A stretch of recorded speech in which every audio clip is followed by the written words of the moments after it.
ஐயா ஆரம்பிக்கலாம். கர்த்தருடைய நாமம் மகிமைப்படுவதாக. சரி, இந்த நாட்களில் நாம் வேதத்தை நாம் தியானிக்கும்படியாக வந்திருக்கிறோம். ஒரு நல்ல அறிமுகத்தோடு கூட நாம் இந்த வேத வசனத்தை நாம் தியானிக்கலாம். திருக்குறள் சொல்கிறது, கற்க கசடர கற்பவை கற்றபின் நிற்க அதற்கு தக. அப்படின்னா என்னங்க? அப்படின்னா என்ன போங்க? புரியல. யாரா ஒருத்தர் கரெக்டாக சொல்லுங்க. எல்லாரும் சேர்ந்தோன்னா கரெக்டாக சொல்றீங்க.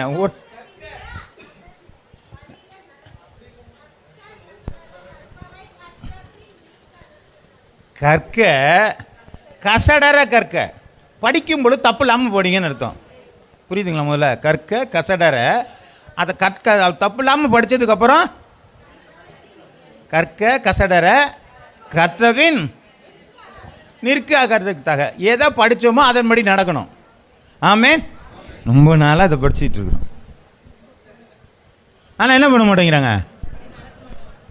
அப்படி எதில் கொண்டு போய் செய்கிறது? ஆமே, இதை தாங்க நம்ம படிக்கணும். இதுதாங்க நம்முடைய ஜீவன். இதுதான் நம்மளை நித்தியத்துக்கு கொண்டு போகுது. இதை படிக்கிறத தப்பு இல்லாமல் படிங்கிறாங்க. இதை படித்ததுக்கப்புறம் நீங்கள் என்ன பண்ணுங்க, அதில் நில்லுங்கிறாங்க. நம்ம இது மேலே ஏறி நிற்போமே தவிர இந்த வசனத்து மேலே ஏறி நிற்கிறதுக்கு நம்ம என்ன பண்ண மாட்டேங்கிறாங்க. தன் காலில் போட்டு மிதிக்கிறான் என்று சொல்லி வேதம் சொல்லுகிறது. ஆமேன். நம்ம அதை கவனிக்க மாட்டேங்கிறோம். தானே வேத வசனம் தானே, பார்த்துக்குவோம். ஏசுநாதர் நம்மால் தானே, பார்த்துக்குவோம். புரியுதுங்களா? இப்படி நம்முடைய வாழ்க்கையில் வேத வசனங்களுக்கு கற்கிறதற்கும் நமக்கு ஆர்வம் இல்லை, அதில் நிற்கிறதுக்கும் ஆர்வம் இல்லை. ஆசீர்வாதம் மட்டும். ஆமாம், அது வீடு பூட்டி வச்சுருந்தாலும் பிச்சுக்கிட்டுனா அது என்ன செய்யணுங்க, நமக்கு கொட்டணும்னு நினைக்கிறோம். கொட்டலைன்னா ஆண்டர் நல்லா இல்லை வரலன்றோம். ஏசரி என்னை கண்டுக்கவே மாட்டேங்கிறான், அவர் கண்டுக்கவே மாட்டார். ஆமேன். இப்போ இதை தான் இந்த நாட்களில் நம்ம கற்றுக்கிறதுனாவது ஒழுங்காக கற்றுக்கிறோமா அப்படிங்கிற, எதை கற்றுக்கிறோம், அதை எப்படி கற்றுக்கொள்ள வேண்டும், இதை தான் அந்த நாட்களில் நாம் வேதத்தை தியானிக்க போகிறோம். சரி, அப்போது யோவான் எழுதின புஸ்தகம் 8வது அதிகாரம் 32வது வசனம் இப்படியாக சொல்கிறது, சத்தியத்தையும் அறிவீர்கள், சத்தியம் உங்களை ஆமாம் விடுதலை ஆக்கும். அப்போ சத்தியத்தையும் அறிவீர்கள். அப்போ அந்த சத்தியத்தை அறிஞ்சிங்கன்னா உங்களுக்கு என்ன உண்டுங்க? இப்போ 2 காரியத்தை கேட்குறேன். சத்தியம்னா என்ன, விடுதலைன்னா என்ன? எதுலேருந்து விடுதலை வருது? எது சத்தியம்? வேத வாக்கியம் சத்தியம். அப்புறம் விடுதலை, அடிமைத்தனத்திலேருந்து விடுதலை. விடுதலை ஆயிடுச்சா? இதை தெரிஞ்சால் இல்லை விடுதலை ஆயிரும் இருக்கு. நீங்கள் சத்தியத்தை அறிஞ்சிங்கன்னா விடுதலை ஆகுன்னு சொல்லியிருக்கு. சத்தியத்தை அறிஞ்சு விடுதலை ஆகியிருக்கீங்களா? ஒருத்தர் ஒன்றும் பதில் சொல்ல மாட்டேங்கிறீங்களே. விடுதலை ஆகிட்டீங்களா? இப்போ விடுதலை ஆகணும், விடுதலை ஆகணுமே. அப்போ நீங்கள் வேத வசனத்தை வாசித்து தானே ஆகணும். அப்போ வேத வசனத்தை வாசிக்கலாம், உங்களுக்கு விடுதலை இல்லை. விடுதலை இல்லை என்று சொன்னால் ஆசீர்வாதம் இல்லை, நித்திய ஜீவன் இல்லை, கஷ்டத்தோடு தான் உட்காந்துருக்க போகிறோம். நான் பழையபடி சொல்கிறேன், இது மார்ச் வரையோ ஃபியூனல் சர்வீஸோ இல்லை. ரொம்ப துக்கமாக உட்காந்துருக்காதீங்க. இது கடவுளுடைய ஸ்தானம். அங்கே வேணால் நீங்கள் எப்படி வேணாலும் உட்காந்துருங்க. இது கடவுளுடைய ஸ்தானத்தில் கொஞ்சம் அசையணும், சிரிக்கணும், மூஞ்சியில் அப்படியே ஒரு எக்ஸ்பிரஷன்லாம் என்ன பண்ணணுங்க, ஆமாம் காட்டணும். உங்கள் மூஞ்சியில் பார்த்தீங்கன்னா மற்றவங்கள்ட்ட பேசும்பொழுது பார்த்தீங்கன்னா மொய்ன்னு கண்ணு சிரிக்கும், வாய் பேசும், அப்படியே பயங்கரமாலாம் பண்ணிகிட்டு இருப்போம். ஆண்டவருடைய சமூகத்தில் உட்காந்துட்டு என்ன பண்ணுறாங்க, அவர் பயங்கரமாக முறைச்சிக்கிட்டே இருக்கிறோம். ஆமே, நாம் மகிமைப்படுவதாக. சரி, அப்போ சத்தியம் என்றால் என்ன? தேவனுடைய வார்த்தை. வேற என்னம்மா? சங்கீதம் 119 42 142 சொல்கிறது. வாசிங்க. சங்கீதம் 119 142. உம்முடைய நீதி நித்திய நீதி. எதுங்க சத்தியம்? வேதம். நல்லா சொல்லுங்க, வேதம். வேதம். ஆமா, வேதம் சத்தியம். பேச முடியாதவங்கெல்லாம் ஆமே ஆமே. சரி, கொஞ்சம் பேசுங்க, கையை தட்டுங்க, சந்தோஷமாக இருங்க, நல்லதை சொன்னால் ஆமேன்னு சொல்லுங்க. ஆமேன். சரி, நாங்கள் எப்படி சொன்னாலும் நாங்கள் ஐசியூவில் இருக்கிற மாதிரி தான் இருப்போம். கொண்டு வச்சிட போகிறாங்க இல்லைங்களா? தூங்கும்போதுனா காலாட்டிகிட்டு இருந்தால் தான் நம்ம உயிரோடு இருக்கோன்னு அர்த்தம். ஆமேன். ஆமாம், போட்டு உங்களை எழுப்புறதுக்கு ரொம்ப கஷ்டமாக இருக்குது. சோத்திரம். எங்கள் வசனம் உள்ளே போனால் ரைட்டு, கதவை பூட்டிடாதீங்க, கதவை திறந்து வைங்க. சரி, முதல்ல பார்க்குறோம், உம்முடைய நீதி நித்திய நீதி, உம்முடைய வேதம், நாம் கையில் வைத்திருக்கிற வேதம் சத்தியம் என்று சொல்லியிருக்கிறது. இன்னும் கொஞ்சம் வாசிக்கலாம். யோவான் எழுதின புஸ்தகம் 17வது அதிகாரம் 17வது வசனம் இப்படியாக சொல்கிறது, உம்முடைய சத்தியத்தினாலே அவர்களை பரிசுத்தமாக்கும், உம்முடைய வசனமே சத்தியம். எங்கங்க இருக்கீங்க? ஏங்க கொஞ்சம் ஆமேன்னு சொல்லுங்க. நீங்கள் உயிரோடு இருக்கன்னு நான் நம்பணும். முதல்ல ஆண்டவர் நம்புறாருலே, நீங்களாம் உயிரோடு இருக்கன்னு நான் நம்பணும். ஆமேன், ஆமேன். கர்த்தருடைய நாமம் மகிமைப்படுவதாக. முதலாவது சொன்ன வேதம் சத்தியம். அதற்கு உள்ளே இருக்கிற ஒவ்வொரு வேத வசனமும் சத்தியம். ஆமேன். அப்ப சத்தியம் என்பது விடுதலை கொடுக்கிறனா, வெறும் வேதம் மட்டும் விடுதலை கொடுப்பதில்லை, வேதத்தில் இருக்கிற வசனங்கள் நமக்கு விடுதலை கொடுக்கிறதா இருக்கிறது. ஆமேன். கர்த்தருடைய நாமம் மகிமைப்படுவதாக. 2 சாமுவேல் எழுதின புஸ்தகம் 7வது அதிகாரம் 28வது வசனம். 2 சாமுவேல் 7:28. இப்பொழுதும் கர்த்தராகிய ஆண்டவரே, நீரே தேவன், உம்முடைய வார்த்தைகள் சத்தியம். ஆமேன். வசனம் மட்டும் சத்தியம் இல்லைங்க, அதில் இருக்கிற ஒவ்வொரு வார்த்தையும் சத்தியமாக இருக்கிறது. ஒவ்வொரு எழுத்தும் உங்களுக்கு என்ன பண்ணுதுங்க? விடுதலை கொடுக்கிறதாக இருக்கிறது. ஆமேன். விடுதலைக்கு ரொம்ப காசு இல்லை. இந்த வேதம் சத்தியம், வசனம் சத்தியம், இதுக்குள்ளே இருக்கிற வார்த்தைகளும் சத்தியமாக இருக்கிறது. அதில் தாங்க விடுதலை நாம் போகிறோம். அப்போ எப்படி இதில் நமக்கு விடுதலை கிடைக்கப்படுகிறது அப்படின்னு சொல்லி பார்த்தா, வேதங்கிறது எப்படி நமக்கு விடுதலை கொடுக்கிறதோ, 3 நிலைகளில் இருக்கிற தேவனும் நமக்கு விடுதலை கொடுக்கிறார். அவர் எதுக்குள்ளெல்லாம் இருக்கிறாரு, இந்த வேத வசனம் எப்படியாக நமக்கு செயல்படுகிறது, இதை இன்னும் கொஞ்சம் உள்ளே போய் பார்த்தோம்னால், யோவான் எழுதின புஸ்தகம் 1வது அதிகாரம் 1வது வசனம். ஆதியிலே வார்த்தை இருந்தது, அந்த வார்த்தை தேவனிடத்தில் இருந்தது, அந்த வார்த்தை தேவனாய் இருந்தது. வேதம் சத்தியம் என்று சொல்லக்கூடிய அதில் இருக்கிறதான வார்த்தை சத்தியம் என்று சொல்வது போல, இப்ப எது சத்தியங்க?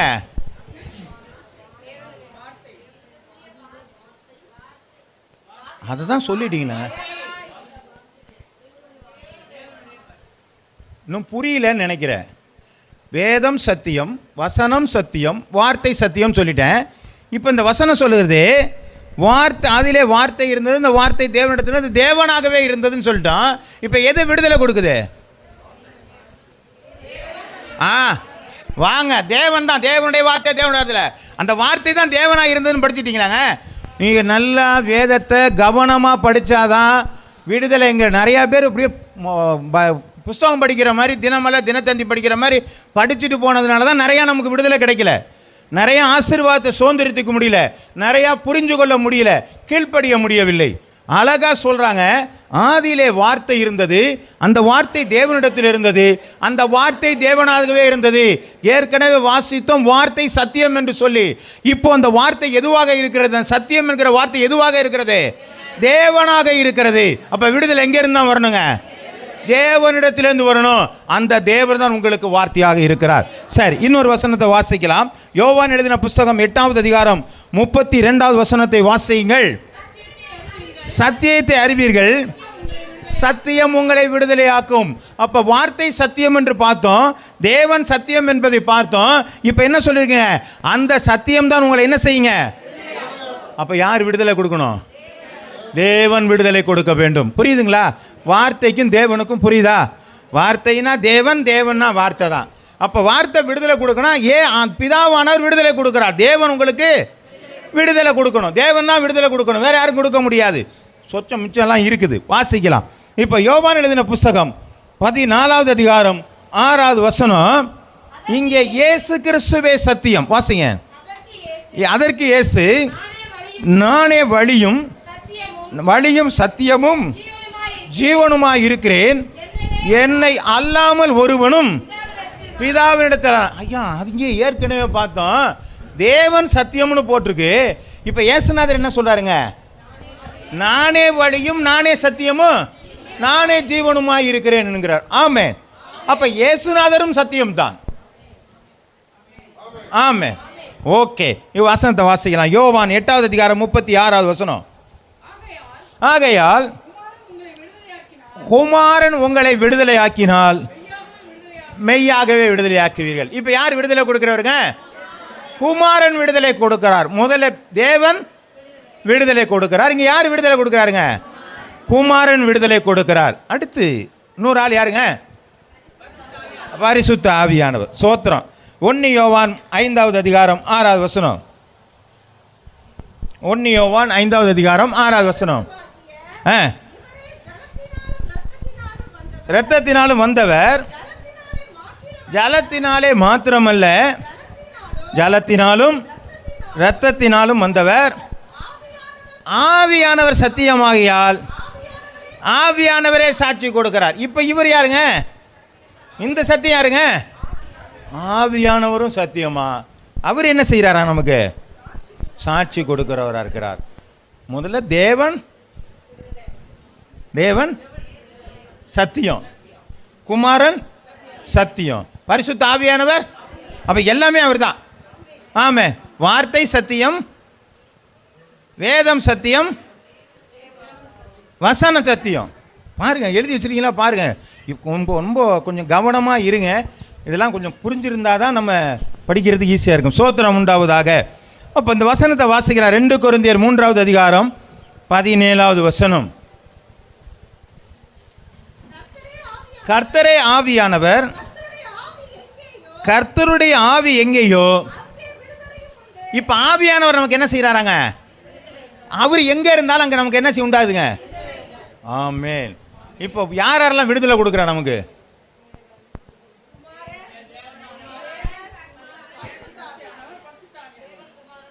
மூணு பேரும் விடுதலை கொடுக்குறாரு. இந்த 3 பேர் எவ்வளோ எப்படியா இருக்கிறாங்க? வார்த்தை, வேதம், வசனம். வார்த்தை முதல்ல, வேதங்கிறது முழுசுங்க, வசனங்கிறது ஒரு லைனு, வார்த்தைங்கிறது ஒன்று. புரியுதுங்களா? இப்போ எப்படி இருக்குதுங்க? தேவன், குமாரன், பரிசுத்த ஆவியானவர். அப்போ இதெல்லாம் சத்தியம். அப்போ முதல்ல சொன்னது சத்தியம் தான், இதுன்னு சொன்னது சத்தியம் தான். இப்போ இதுதான் நமக்கு என்ன செய்யுதுங்க? விடுதலை கொடுக்குது. எப்படிங்க இது நமக்கு விடுதலை கொடுக்குது? ஆமென். சரி, ஒரு வசனத்தை வாசிக்கலாமா? 1 யோவான் 1வது அதிகாரம் 8வது வசனம். இந்த வசனம், இந்த சத்தியம் எனக்கு இல்லை என்று சொன்னால் எனக்கு பாவம் இருக்கிறது. வாசிங்க. நமக்கு பாவம் இல்லை என்போமானால் நம்மை நாமே வஞ்சிக்கிறவளாவும் சத்தியம் நமக்குள்ளே இருக்காது. ஆமென். இப்போ அந்த வசனம் என்ன சொல்லு? நமக்கு பாவம் இல்லை என்று நான் சொன்னேனே, ஆனா என்கிட்ட என்ன இல்லைன்னு அர்த்தம்? வஞ்சிக்கிறவள் இருக்கிறோம். என்ன இல்லைன்னு அர்த்தங்க? என்ன இல்லைன்னு அர்த்தங்க? தேவனும் இல்லை, குமாரனும் இல்லை, பரிசுத்த ஆவியானவரும் இல்லை, எம்டி. ஆமென். இப்போ நம்மள்கிட்ட பாவம் இல்லைன்னு நான் சொல்லிட்டா என்கிட்ட யாருமே இல்லைன்னு அர்த்தம். ஆமென். அப்போ என்கிட்ட பாவம் இருக்குன்னு சொன்னால் அவங்க எல்லாருமே என்ன பண்ணுறாங்க? எனக்காக உதவி செய்கிறவர்களாக இருக்கிறார்கள். ஆமென். நம்ம ரொம்ப பேர் செய்கிற காரியம் என்னன்னு கேட்டால், நாங்கள்லாம் பாவமே செய்யலைங்க, நாங்களாம் ரொம்ப பர்ஃபெக்டான ஆளுங்க, கிட்ட போய் பார்த்தா தான் தெரியும். ஆமென். நல்லா சொல்லிகிட்டு இருப்பாங்க. அதெல்லாம் கிடையாதுங்க. என்னை பார்த்தீங்கன்னா அப்படியே 124 கேரட்டு அப்படியே அதில் ஒன்று கூட இருக்காது. அது ஒன்றுமே செய்ய முடியாது. 24 கேரட் வச்சு ஒன்றுமே பண்ண முடியாது. ஏதாவது ஒன்று சேர்க்கணும். அப்போ தான் என்ன பண்ணுங்க? அது நகையாக வரணும். இப்போ நமக்குள்ளே என்ன பண்ணுவாங்க? பொண்ணாக மட்டும் இருந்தால் பத்தாது. அதுக்குள்ளே ஆண்டவர் வந்தால் தான் நம்மளும் என்ன செய்யுங்க? பயன்படுத்த முடியும். ஆமென். ஆமென். கர்த்தருடைய நாமம் மகிமைப்படுவதாக. எபிரேயருக்கு எழுதின புத்தகம் 12வது அதிகாரம் 14வது வசனம். யாவரோடும் சமாதானம். இதுதான் சிக்கல் நமக்கு. யாவரோட சமாதானம் இருக்கவும் பரிசுத்தமுள்ளவராக இருக்கவும் நாடுங்கள். பரிசுத்தம் இல்லாமல் தரிசிப்பதில்லையே. அப்போ பாவம் என்கிட்ட இருந்துச்சுன்னா பிதா என்கிட்ட இல்லை, குமாரன் என்கிட்ட இல்லை, பரிசுத்த ஆவியானவர் என்கிட்ட இல்லை. என்கிட்ட ஒன்று இல்லைன்னா நான் அவரையும் பார்க்க முடியாது. ஆமென் ஆமென். அப்போ பேர் கிறிஸ்தவன்னு வச்சுட்டு வேணா சுற்றி திரியலாம். ஆமென். எதுவுமே இல்லைன்னா நான் கிறிஸ்தவனா யாருங்க? எனக்குள்ளே இருக்கணும்ல. நான் டிரைவர்னா எனக்கு ஓட்ட தெரியணும். நான் கண்டக்டர்னா எனக்கு நல்ல டிக்கெட்டை கிழிச்சு கொடுக்க தெரியணும். ஆமாம். நர்ஸுனா எதையா ஊசினா அது போட தெரியணும். எல்லாத்தையும் வாங்கி வச்சுக்கிட்டு நான் எல்லாமே தெரியும் தெரியும்னு சொல்லிட்டு உட்காந்துருந்தா வேஸ்ட்டு, பிரயோஜனம் இல்லை, வேஸ்ட்டு, ஒன்றுத்துக்கு லாய்க்கலன்னு அர்த்தம். நான் கிறிஸ்தவன் ஆனால் எனக்குள்ளே குமாரன் இருக்கணும், பிதாவானவர் இருக்கணும், பரிசுத்தாவியானவர் இருக்கணும். இந்த 3 பேர் இருக்கிறதுனால எனக்கு வேதம் இருக்கணும், வசனங்கள் இருக்கணும், வார்த்தை இருக்கணும். இப்படி நான் இருந்தா எனக்குள்ளே பாவம் இருக்கிறது நான் உணர்கிற ஆரம்பிக்கிறேன். எனக்கு தேவன் தேவைப்படுகிறார், நான் அவரை தேடி போக ஆரம்பிக்கிறேன். எனக்கு ஆண்டவர் விடுதலை கொடுக்கிறவராக இருக்கிறார். ஹல்லேலூயா ஹல்லேலூயா. கர்த்தருடைய நாமம் மகிமைப்படுவதாக. ஆனால் 1 கொரிந்தியர் 14வது அதிகாரம் 40வது வசனத்தில் வாசிங்க. ஆண்டவர் எல்லாத்தையுமே பர்ஃபெக்டாக செய்கிற ஒரு தேவன். வாசிக்கலாமா? சகலமும் நல்லொழுக்கமாயும் கிரமமுமாய் செய்ய கடவுது. அப்போ ஆண்டவர் இந்த வேதத்தில் எவ்வளோ ஒரு ஒழுங்கு வச்சிருக்கிறார் பாருங்க. புரியுதுங்களா? இப்போ நான் சொன்னதெல்லாம் ஒரு ஒழுங்கான காரியங்களாக வச்சிருக்கிறார். அப்போ நம்முடைய வாழ்க்கையிலும் கிறிஸ்தவ வாழ்க்கை ஆகிய நம்முடைய வாழ்க்கையிலும் ஒரு ஒழுங்கு அவசியமாக இருக்கிறது. ஆமென். நாம் சில வேளையில் ஒழுங்கற்றவர்களாக இருக்கிறோம். குடும்பத்தில் வேணால் ஒழுங்காக இருக்கிற மாதிரி நம்ம இருக்கலாம். ஏன்னு கேட்டாங்க என்ன செய்யலைங்க, ஒரு மனைவி வீட்டில் ஒழுங்காக இல்லைன்னா என்ன பண்ணுவாங்க? என்ன நடக்கும்? வீட்டுக்காரர் போட்டு அடிப்பார். ஒழுங்காக இருக்கியா இல்லையா? இல்லை இவர் சரியில்லாம் இவங்க போட்டு அடிக்கலாம். நீ ஒழுங்காக இருக்கியா இல்லை? புரியுதாம்மா இல்லையாம்மா? எங்கேயோ அவங்க ஒழுங்குலாம் அங்கே ஏதோ ஒன்று ரப்சர் நடந்துக்கிட்டு தான் இருக்கும். ஆமாம். அங்கே எப்படியா போயிடுது. ஆனால் இங்கே ஒன்றும் யாரும் என்ன செய்யலைங்க. யாரும் நீங்கள் ஒழுங்காக வர்றதா, ஒழுங்காக வரலையா, லேட்டாக வரீங்களா, போகிறீங்களா, வசனத்தை வாக்கிறீங்களா, ஜெபிக்கிறீங்களா, எதுவுமே எங்களுக்கு தெரியாது. எல்லாத்தையும் நாங்கள் சொல்லிடுறோம். கேட்குறதும் கேட்காதும் அவங்க இஷ்டம். ஆனால் பரலோகம் போகிறது தேவனுடைய இஷ்டம். அங்கே தான் சிக்கல் இருக்குது.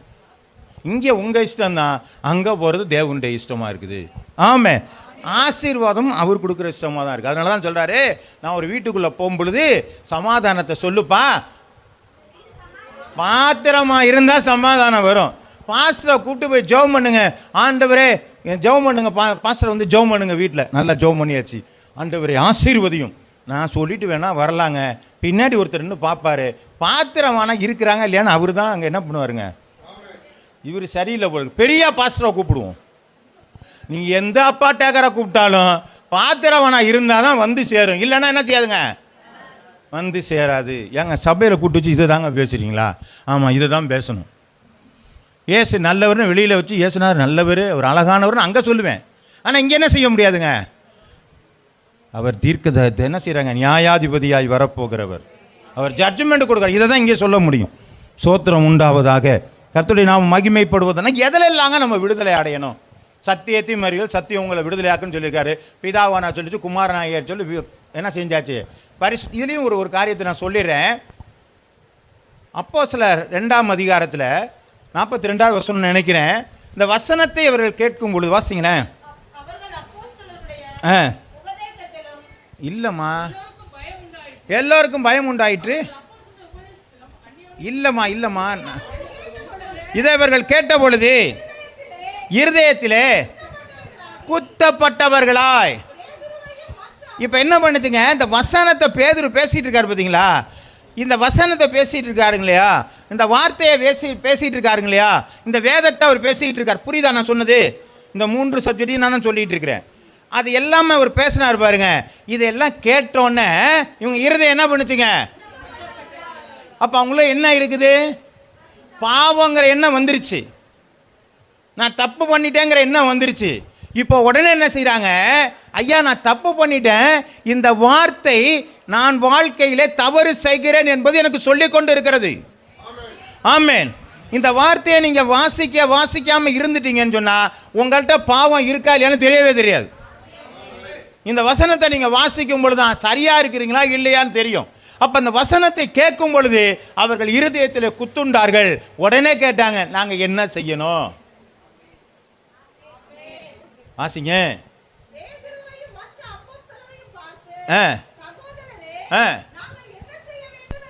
என்ன செய்ய வேண்டும் என்றார்கள். பேது அவர்களை நோக்கி, நீங்கள் மனம் திரும்பி ஒவ்வொருவரும் பாவ மன்னிப்புக்கென்று இயேசு கிறிஸ்துவின் நாமத்தினாலே ஞானஸ்நானம் பெற வேண்டும். அல்லேலூயா. இப்ப பிதாவானவர் சத்தியமாய் இருக்கிறபடினாலே அவர் ஒரு விடுதலை கொடுக்கிறார். நீ பாவத்திலே இருக்கிறாய் என்கிற ஒரு விடுதலையை கொடுக்கிறார், ஒரு ஐடென்டிஃபிகேஷனை கொடுக்கிறார். அப்ப நான் என்ன பண்ணணும்னு சொல்லி ஊழியக்காரர்கிட்ட கேட்கும் பொழுது அவர்கள் சொல்லுகிறார்கள், என்ன சொல்றாங்க? நீங்கள் மனம் திரும்ப வேண்டும். நீங்கள் மனம் திரும்பி பாவ மன்னிப்புக்கென்று இயேசு கிறிஸ்துவின் நாமத்தினாலே ஞானஸ்நானம் பெற வேண்டும். ஏன் இயேசு கிறிஸ்து நாமத்தினால ஞானஸ்நானம் பெறணும்? என்னமா? ஏன் இயேசு கிறிஸ்து நாமத்தினால ஞானஸ்நானம் பெறணும்?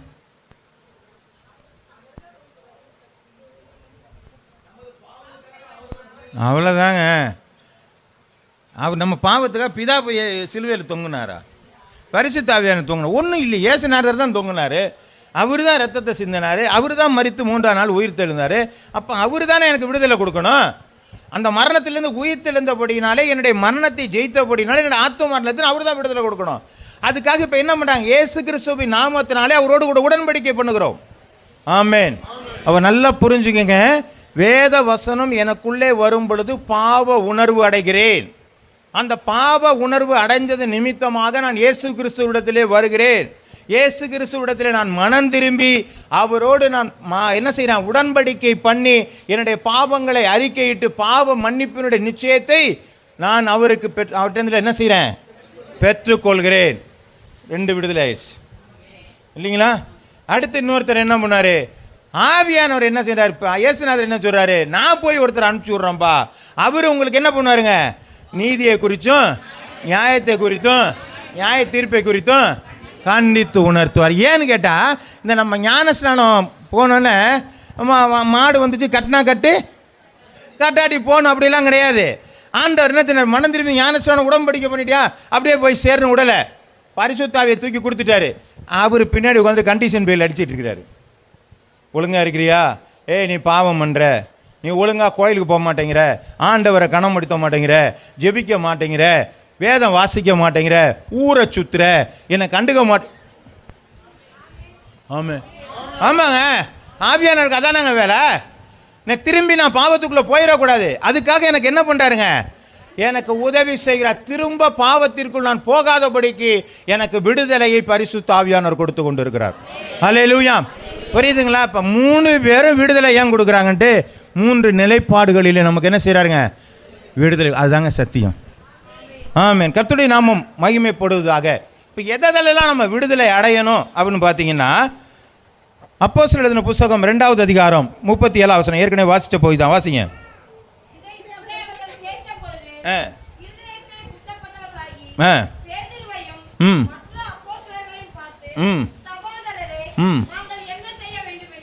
அப்போ நீங்கள் பைபிளை எடுத்து வாசிக்கும் பொழுது இதில் நான் செய்யாத ஒரு காரியம் இருக்குமானால் என் இருதயம் குத்தப்பட வேண்டும். ஆமென். அந்த நொறுங்கின இருதயம் எனக்குள்ள வர ஆரம்பிக்கணும். தாவீதில் வசனத்தில் வாசிக்கலாம். சங்கீதம் 51:17 எடுத்து வாசிங்க. சங்கீதம் 51:17. தேவனுக்கு கேட்கும் பலிகள் நொறுங்குண்ட ஆவிதான், தேவனே நொறுங்குண்டதும் நறுங்குண்டதுமான நீர் புறக்கணீர். தாவீது தப்பு பண்ணிட்டாரு. ஆமா. இப்போ அந்த தாவீது தப்பு பண்ணதை ஒரு ஆள் அறிவிச்சிட்டாரு. இவர் போய் பலி செலுத்திருக்கலாம். இப்போ என்ன பண்றாரு? ஆண்டவர்கிட்ட இருதயம் நொறுங்கி போய் கிடக்குது. ஆண்டவரே நான் பாவம் பண்ணேன். ஒரு அழுது புலம்புற ஒரு காரியம் அவர்கிட்ட இருக்குதாங்க. நம்ம என்னைக்காவது பாவம் பண்ணதை திரும்ப ஞாபகப்படுத்தி ஒரு காரியம் செஞ்சுட்டோம்னு சொன்னால் அந்த மாதிரி அழுக நமக்கு வருவாங்க. ஆண்டவரே என்னை இப்போ என்ன மன்னிச்சிங்க ஆண்டவரே. சிம்பிள். ஏன்னா அவர் அதுக்காண்டி தான் உட்காந்துருக்கிறாரு. இப்படி ஏமாந்துட்டு இருக்கிறோம். நம்ம ஒரு பாவம் பண்ணோன்னா என்ன பண்ணுறோம்? ஆண்டவர்கிட்ட போய் ஆண்டவரே தெரியாமல் பண்ணிட்ட ஆண்டவர் என்ன மன்னிச்சிங்க, ரைட், அப்படியே போயிட்டே இருக்கிறோம். வேதம் சொல்லுகிறது நொறுங்குண்டதும் நறுங்குண்டதுமான இருதயத்தை பிறக்குன்னு. அந்த பாவம் செஞ்சோம் நமக்குள்ள ஒரு வேதனை வரலைன்னா பாவ மன்னிப்பும் இல்லை. அப்போ தான் அந்த வேதனை வரணும், நான் செஞ்சது தப்புங்கிற ஒரு வேதனை வரணும். அந்த வேதனை நம்மள்கிட்ட எப்போதுமே என்ன செய்யறது இல்லைங்க, பாவம் வந்தோன்னே ஆண்டாட்ட அறிக்கையிட்டா போயிருங்கிறது. அதனால தான் திரும்ப திரும்ப நம்ம என்ன செஞ்சுட்டு இருக்காங்க, பாவம் பண்ணிட்டு இருக்கிறோம். நேற்றைய செய்த பாவத்தை இன்றைக்கி நான் செய்யாமல் அதை மாற்றுக்கிறேனான்னு சொன்னால் அதை மாற்ற முடியல. திரும்ப செஞ்சுட்டு போய் ஆண்டவர்கிட்ட போய் என்ன கேட்குறாங்க, ஆண்டவரை நான் தெரியாமல் செஞ்சுட்டு என்ன மன்னிச்சிங்கன்னு சொல்லிட்டு போயிட்டு மன்னிச்சிக்கிட்டாருன்னு சொல்லிட்டு நானே நினச்சிக்கிட்டு நான் பாட்டு போயிட்டே இருக்கிறேன். ஆனால் ஆண்டவர் சொல்ற நொறுங்குண்டதும் நறுங்குண்டதுமான இருதயத்தை தான் நான் புறக்கணிக்க மாட்டேன், நீ பாட்டு சொல்லிட்டு போயிட்டே இரு. ஒருத்தர் சொன்னார்ல ஜபத்தில், ஆண்டவரே உபவாசம் இருக்கிறேன், தசமம் பாகம் கொடுக்குறேன், அவர் சொல்லிட்டு போயிட்டே இருக்கிறாரு. ஆனால் அங்கே ஒருத்தர் நொறுங்கி கிடக்கிறான், அவன்கிட்ட தான் போய் ஆண்டவர் நின்னார். ஆமென். உங்களுக்குள்ளே பாவம் என்கிற எண்ணம், இதில் நடந்தது என்கிற எண்ணம் உங்களுக்குள்ளே வருமானால் உங்களுடைய இருதயம் நொறுங்கும் பொழுது ஆண்டவர் விடுதலை கொடுக்கிறவராக இருக்கிறார். ஆமென். அதுக்கு தான் இயேசுநாதர் வந்து இவ்வளோ தூரம் விடுதலை எதெல்லாம் வருதுன்னு 3 பேரை நான் சொல்லிட்டேன். இப்போ இந்த 3 பேர் சேர்ந்து தான் நமக்கு ஒன்று காரணம். எல்லாத்தையும் சொன்னோம்னா நமக்கு என்ன பண்ணாதாங்க, நேரம் பத்தலைங்கிறதுல நீங்கள் உட்கார மாட்டீங்க, அவ்வளோதான். நேரம் பத்தலைன்னு இல்லை, நேரம் இருக்குது, நான் பேசிக்கிட்டே இருப்பேன், உங்களுக்கு என்ன பண்ண மாட்டீங்க. அதனால் நம்ம சரியான நேரத்தில் முடிக்கணும்னா நீங்கள் மிச்சத்தை நீங்கள் வீட்டில் போய் ஃபில் ஆஃப் த பிளாங்க்ஸ் பண்ணிக்க வேண்டியதான். அப்போ எதிலெல்லாம் நம்ம பாவத்திலிருந்து எப்படி விடுதலை கொடுத்தார், இந்த பாஸ்டம்ல 2 காரியங்களை, இருதயத்தை குத்தவள. அப்போ பிதா எப்படி சொன்னார், குமாரன் எப்படி சொன்னார், பரிசுத்தாவியன் எப்படி இந்த பாவத்திலிருந்து விடுதலை ஆக்கணும். நீங்கள் உள்ளே போய் வீட்டில் போய் என்ன பண்ணுங்கள், ஆமாம், ஹோம் ஒர்க் பண்ணுங்கள், கர்த்தருடைய நாமம் மகிமைப்படுவதாக. அப்போ அந்த நொறுங்குண்ட இருதயம் மாத்திரமே என்னுடைய பாவங்களை நீக்குகிறதா இருக்கிறது. அப்போ இந்த வசனம் எனக்கு தெரியலன்னு சொன்னால் என் இருதயம் நொறுங்குமா? தாவீதினுடைய இந்த 51 சங்கீதத்தை படிக்கவில்லை என்று சொன்னால் அந்த நொறுங்குண்டதும் நறுங்குண்டதுமான இருதயத்தை பற்றி நான் அறிந்து கொள்ள முடியுமா? அப்போ இந்த வார்த்தையை படிக்கவில்லை என்று சொன்னால் எனக்கு என்ன செய்யலைங்க, விடுதலை இல்லை. அப்போ நம்ம என்ன தான் பண்ணணுங்க, சத்தியத்துக்கு வந்து தான் ஆகணும், வார்த்தைக்கு வந்து தான் ஆகணும், வசனத்துக்கு வந்து தான் ஆகணும், வேதத்துக்கு வந்து தான் ஆகணும். ஆமென், ஆமென். கர்த்தருடைய நாமம் மகிமைப்படுவதாக. நம்மளை விடுதலை அடையறது தாங்க ஆண்டவரே இவ்வளோ தூரம் பிரயாசப்படுறாரு.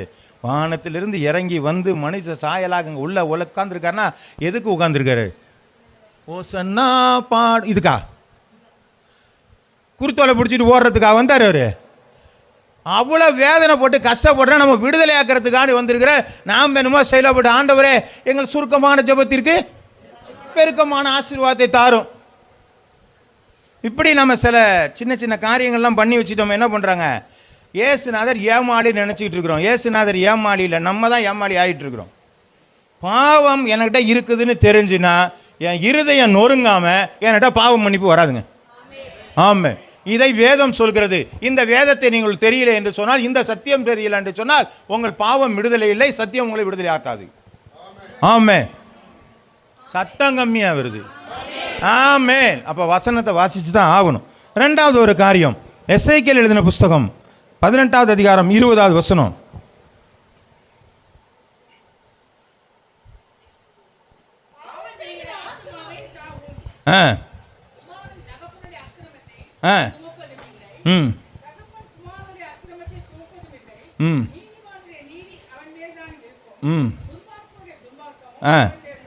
திரும்ப இந்த ஆரம்பத்தில் வசனத்தை வாசிங்க. பாவம் செய்கிற ஆத்மாவே. ஆமாம். இப்போ முதல்ல வசனத்தை வாசிச்சோம், எனக்கு தெரிஞ்சிருச்சு. இப்போ இந்த பாவம் செய்கிற ஆத்மா சாகும். அப்போ நாம் நினைக்கிறோம் சரீர சாபை பற்றி பிரச்சனை இல்லை, இந்த மண்ணிலேருந்து எடுக்கப்பட்டபடினாலே மண்ணுக்கு தான் திரும்புவோம். என்னைக்கோ ஒரு நாள், அது 30 வருஷம் கழிச்சு இருக்கலாம், இல்லை 15 வருஷம் கழிச்சிருக்கு, எப்படியோ ஒரு பக்கம் அது ஒரு நாள் என்ன பண்ணுங்க, மண்ணுக்கு திரும்ப வேண்டியதாக இருக்கிறது. ஆனால் ஆத்துமா மரணத்தை குறித்து தான் நம்ம கவலைப்பட வேண்டும். ஏனென்று சொன்னால் ஆத்துமாவுக்கு மரணம் இல்லை. அது ஒன்று நரகத்தில் இருக்கணும், இல்லைன்னா தேவ சமூகத்தில் இருக்கணும். இந்த 2 இடத்த தவிர வேறு வழியே கிடையாது. என்னைக்கு ஒரு மனிதனை ஆண்டவர் ஒரு களிமண்ணிலிருந்து அவர் என்ன செய்கிறாரு, உருவாக்கி அவன் ஆசில சுவாசத்தை ஊதுனோன்னு யாராக மாறிட்டாங்க, ஜீவ ஆத்துமாவாக மாறுகிறான். அப்போ ஒவ்வொரு மனிதனும் உருவாகும் பொழுது ஒரு ஆத்துமா அவனுக்குள்ளே உருவாகி கொண்டிருக்கிறது. அந்த ஆத்துமாவிற்கு மரணம் இல்லை. சரீரம் மரணத்திற்கு போகிறது, ஆத்துமாவுக்கு மரணம் இல்லை. இந்த ஆத்தும மரணம் என்பது நமக்கு மிகப்பெரிதான ஒரு கொடுமையான ஒரு காரியம். அதை மீட்கும்படியாகத்தான் ஆண்டவராகிய இயேசு கிறிஸ்து இந்த உலகத்திலே வந்தார். ஆமென். அதனால தான் சிலுவையில் மரித்து இரத்தத்தை சிந்தி ஆத்தும மரணமாகிய அந்த சாவிலிருந்து நம்மளை விடுதலை ஆக்கி மீண்டும் நம்மளை பரிசுத்தப்படுத்தி கொண்டிருக்கிறார். ஹல்லேலூயா. அப்போ வார்த்தையான கடவுள் நமக்கு விடுதலை கொடுக்கிறார். நொறுங்குண்ட இருதயத்தின் மூலமாக ஆண்டவர் நம்முடைய இயேசு கிறிஸ்து நம்முடைய பாவங்களை நம்மளை மன்னிச்சு நம்மளை என்ன செய்யறாருங்க, ஆத்தும மரணத்திலிருந்து குமாரன் விடுதலை கொடுக்கிறவராக இருக்கிறார். வாசிக்கலாம். 1 தீமோத்தேயு எழுதின புத்தகம் 1வது அதிகாரம் 15வது வசனம்.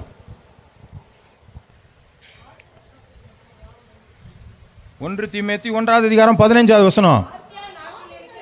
இல்லம்மா, பாவிகளை ரட்சிக்க கிறிஸ்து உலகத்திலே, கிறிஸ்து இயேசு உலகத்திலே வந்தார் என்கிற வார்த்தை உண்மையும் எல்லா அங்கீகரிப்புக்கும் பாத்திரமானது. அவர்கள் பிரதான பாவி. நான் தான் பிரதான பாவி. அவ்வளோ பெரிய பவுல் எழுதியிருக்கிறாருங்க. புஸ்தகம் அவ்வளோ பேரும் எழுதுறாரு. அவர் நல்ல ஒரு பரிசெயர் தான். ஆனால் என்ன சொல்றாரு, அவரு பிரதான பாவி நான் தான் பான்ட்டார். அப்போ அவர் என்ன சொல்றாரு, பாவிகளை ரட்சிக்க. ஆமாம், ஈஸ்டர் கொண்டாட வரல, கிறிஸ்மஸ் கொண்டாட வரல, ஆமென், குட் ஃப்ரைடே கொண்டாட வரல. புரியுதா இல்லையாங்க? இதெல்லாம் நம்ம கொண்டாடிட்டு உட்காந்துக்கலாம். அதுக்காக இயேசு கிறிஸ்து வரல. அதுக்கு எதுக்காக வந்தார் என்பதை நான் உணர்ந்தேனே ஆனால் எனக்கு விடுதலை. ஆமென். இதை தான் நான் உணரல. கிறிஸ்மஸ்னு புது ட்ரெஸ்ஸு எடுக்கிறோமா இல்லைங்களாங்க? அன்னைக்குன்னு புதுசாக என்னென்ன பலகாரம், ஸ்வீட்டு, பெரிய கொண்டாட்டமாக இருக்குது. எப்பா இயேசு கிறிஸ்து முதல்ல உன்கிட்ட வீட்டில் இருக்காரப்பா. அவர் இல்லாமல் வெறுமனை கொண்டாடி என்னப்பா பண்ண போகிறோம்? புரியுதா இல்லையாங்க? இயேசு கிறிஸ்து இருந்தால் தாங்க பிறந்த நாளே கொண்டாட முடியும். உங்கள் வீட்டில் இயேசு கிறிஸ்தே இல்லைன்னா பிறந்த நாள் கொண்டாடி என்ன பண்ண போகிறோம்? ஆனால் நம்மளே கொண்டாடிடுறோம். இயேசுநாதர் பிறந்திருக்கிறார். எங்கே பிறந்தார்? அங்கே பிறந்திருக்கணும். ஆமென். கர்த்தருடைய நாமம் மகிமைப்படுவதாக. அப்போ எதுக்காக வந்தாருங்கிறத உணர்கிறது தான் சத்தியம். ஆமென். இயேசு கிறிஸ்து விடுதலை கொடுக்கிறார் தான், வார்த்தை விடுதலை கொடுக்கிறது தான் சத்தியமாக இருக்கிறது. வாசிக்கலாம். எபேசியர் எழுதின புத்தகம் 2வது அதிகாரம் 14 to 16 வசனங்கள். ஆதலால் இல்லைம்மா, எப்படி எனில் அவரே நம்முடைய சமாதான காரணராகி இருதிறத்தாரையும் ஒன்றாக்கி பகையாக நின்றைய நடுச்சுவரை சட்டத்திட்டங்களாய் நியாயப்பிரமாணத்தை தம்முடைய மாமிசத்தினாலே ஒழித்து சிருஷ்டித்து இப்படி சமாதானம் பண்ணி பகையை சிலுவையினாலே கொன்று அதனாலே இருதிறத்தாரையும் ஒரே சரீரமாக. புரியுதா? ஆமே, இது புரியுதாங்க? ஒன்றும் சத்தத்தை இல்லை, ஒரே ஆள் சட்டு மட்டுமே புரியுதுன்ட்டு வருது. எல்லாருக்கும் புரியுதா? ஏமா நான் இன்னும் பேரை சொல்லியே கேட்டுருவேன். உங்களுக்கு புரியுதானே கேட்டுருவேன். ஆனால் எல்லாருமே ஆமேன்னு சொல்லிடுறீங்க, புரியுதானே கேட்டுருவேன். ஏன்னா மௌனமாக இருக்காதீங்க. புரியுதுன்னா புரியுதுன்னு சொல்லுங்கள். புரியலைன்னா புரியாமல் போய் ஒரு பிரயோஜனம் கிடையாது. ரொம்ப பிரயாசப்படுத்துகிறோம். உங்கள்கிட்ட விடுதலை இல்லை. நம்ம விடுதலை ஆகாமே நிறைய நேரத்தில் இருந்துக்கிட்டு இருக்கிறோம். எதுலேருந்து விடுதலை அடையணும் நமக்கு தெரியல. வசனங்களை வாசிக்காதனால நமக்கு தெரியல. இங்கே சொல்கிறது யாவது நீங்கள் புரிந்து கொள்ளுங்கள் தான் சொல்கிறேன். இருதிறத்தாரையும் அந்த வசனத்தில் வாசிக்கிறோம். எப்படி எனில் அவரே நம்முடைய சமாதான காரணமாகி இருதிறத்தாரையும் ஒன்றாக்கி பகையாக நின்ற பிரிவினையாகிய நடுச்சுவரை தகர்த்து. அது என்னங்க பகையாகிய நின்ற பிரிவினையாகிய நடுச்சுவர்? எங்கே இருக்குது? பைபிளில் சொல்லியிருக்குது நடுச்சுவர். பவுல் சோப்பரான் எங்கே இருக்குது அந்த நடுச்சுவர்? எங்கே இருக்குங்க? ஆதியாகமத்தில் நடுச்சுவர் இருக்கா? என்ன சுவர் இருக்கு?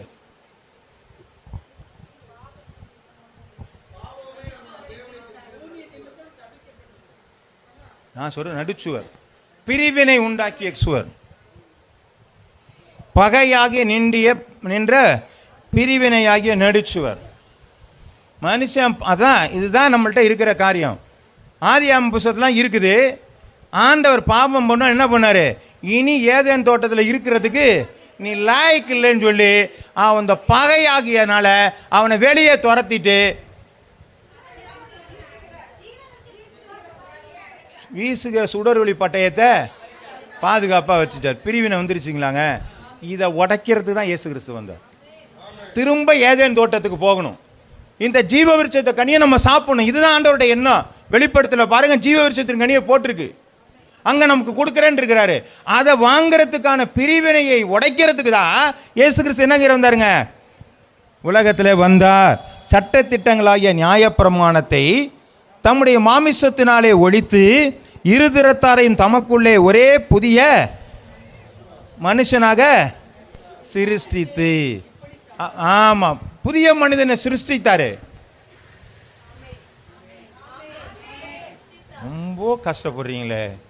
புது மனிதனாக பொண்ணுக்கு நான் விளக்கம் கொடுக்க வேண்டிய, புது மனிதனாக சிருஷ்டித்தாருன்னா எல்லாம் போய் ஆயிருச்சா அவ்வளோதான் பிரச்சனை. நான் சொல்கிறது பூரா இன்னைக்கு சொல்லியாச்சு. இது ஆண்டவர் வந்து என்கிட்ட என்ன கேட்பாரு, நீ ஊழியக்காரன் தானே? ஆமாம் ஆண்டவரே, ஒழுங்காக சொன்னியா? எல்லாத்தையும் சொல்லிட்டேன். பிலாத்து மாதிரி கை கழுவிடுவேன். ஆமென். கேட்டவங்க விட்டவங்க பார்த்துக்குங்க. அப்போ என்ன சொல்லியிருக்கு, பகையை சிலுவையினாலே கொன்று அதனால் இருதிறத்தாரையும் ஒரே சரீரமாக தேவனுக்கு திரைச்சீலை ரெண்டாக கிழிந்தது. ஆமென். அதுதாங்க ஆண்டவர் செஞ்ச ஒரு காரியம். ஏசுநாதர் பிறந்த நாள் கொண்டாடுறதுக்காண்டி வரல. ஏதோ எல்லாருக்கும் ஒரு கடவுள் இருக்கிறார், நம்ம பிள்ளைகளுக்கும் ஒரு கடவுள் வேணுங்கிறதுக்காண்டி வரல. அவர் நம்மளை கடவுளோட இணைக்கும்படியாக வந்திருக்கிறார். ஆமென். ஏசு கிறிஸ்து வேறு எதுக்கும் வரல. கடவுளோட பிதாவோடு கூட நம்மளே என்ன செய்யணும், ஆமாம், இணைக்கணும். அதுக்கு தான் அவர் வந்திருக்கிறாரு. அதுக்கான பிரயாசத்தான் நம்ம படணும். அதுக்காக படுறோமா? Right, okay. யோவான் 16வது அதிகாரம் 8வது வசனம்.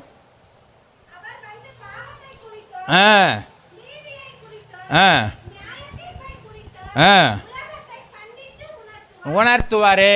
அப்போ என்ன பண்ணிட்டு இருக்காரு இந்த ஆவியானவர்? எப்பா அந்த சொன்னார் இல்லையா, பாஸ்டர் சொன்னார் இல்லையா, வேத வசனம் சொன்னிச்சா இல்லையா, அப்போ அதெல்லாம் கேட்குறியாப்பா அப்படின்னு அவர் என்ன பண்ணுவாருங்க, உங்களுக்கு ஞாபகப்படுத்துவார். ஆனால் நமக்கு பழைய சினிமா பாட்டு ஞாபகம் வரும், பைபிளில் படித்த வேத வசனம் ஞாபகம் வராது.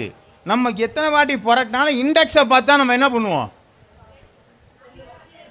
ஆமாம் எங்கே இருக்குன்னு கண்டுபிடி. எங்கே இருக்கீங்க, யூதா புஸ்தகம் எங்கே இருக்குது, யூதா புஸ்தகமா இரு, முதல்ல பக்கத்தை பார்ப்போம்.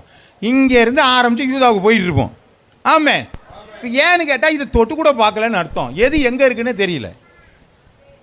ஆமாம், ரைட்டுங்களாங்க. எல்கேஜி பிள்ளைங்க இதோட சின்ன புஸ்தகம் தான், இவ்வளோ புஸ்தகம் இருக்கும் இல்லையா, ஒரு 20 பக்கம் இருக்குமா இல்லை 25 பக்கம் இருக்குமாங்க, அவ்வளோதான் இருக்கும். ஒரு எல்கேஜி பிள்ளைய 20 புஸ்தகத்தை படித்து முடித்து அடுத்ததுக்கு போயிடுது. இந்த புஸ்தகத்தை நம்ம வாழ்க்கை மூலம் படிச்சுக்கிட்டு இருக்கோன்னு என்ன பண்ண முடியலங்க, எது எங்கே இருக்குன்னே தெரியல. ஆமாம், அப்புறம் எப்படி விடுதலை ஆகும்? வாசிக்கலாம். யோவான் எழுதின புஸ்தகம் 14வது அதிகாரம் 26வது வசனம். என் நாமத்தினாலே பிதா அனுப்ப போகிற பரிசுத்த ஆவியாகிய தேற்றரவாளனே எல்லாவற்றையும் உங்களுக்கு போதித்து நான் உங்களுக்கு சொன்ன எல்லாவற்றையும் உங்களுக்கு நினைப்பூட்டுவார். அப்போ என்ன பண்ணுவாருங்க, ஆவியானவர் ரெண்டை வாங்கிங்க, பரிசுத்தாவியை பெற்றுக்கொள்ளுங்க, பரிசுத்தாவியை பெற்றுக்கொள்ளுங்கன்னு ஏன் கேட்குறான்னு சொன்னால், அவங்களுக்கு உனக்கு நினைப்பூட்டுகிறதுக்கு ஒரு ஆள் உங்களுக்கு தேவை, இல்லைன்னா மறந்துடுவீங்க. ஆமென், ஆமென். ஆண்டவர் ஆதியாகம புஸ்தகத்தில் ஆதாமுக்கு ஒரே மனுஷன் தானே, ரொம்ப பிரச்சனை இல்லை. ஆண்டவர் சொன்னார், எல்லா கனியும் புசிக்கலாம்ப்பா, இந்த கனியை மட்டும் என்ன செய்யாத, புசிக்காத. புசிச்சா நேராக வார்த்தையில் பேசிட்டார். ஆமாம், ஆமாம் சொல்லிட்டாரு. ஆமாம் அதெல்லாம் செய்யாதப்பான்னா ரைட்டு ஓகே செய்யாதுன்னா செஞ்சுட்டான் திரும்ப. இப்போ என்ன பண்ணாங்க, ஜனங்க திரெல்லாம் பெருகி போச்சு. இந்த மோசே காலம் வந்துச்சு பார்த்தீங்களா. இப்போ ஆண்டவர் என்ன செஞ்சாருங்க, மோசைகிட்ட 10 கட்டளைய கல்பலையில், அப்புறம் 613 பிரமாணங்களை எல்லாத்தையும் எழுதி வச்சார். ஏங்க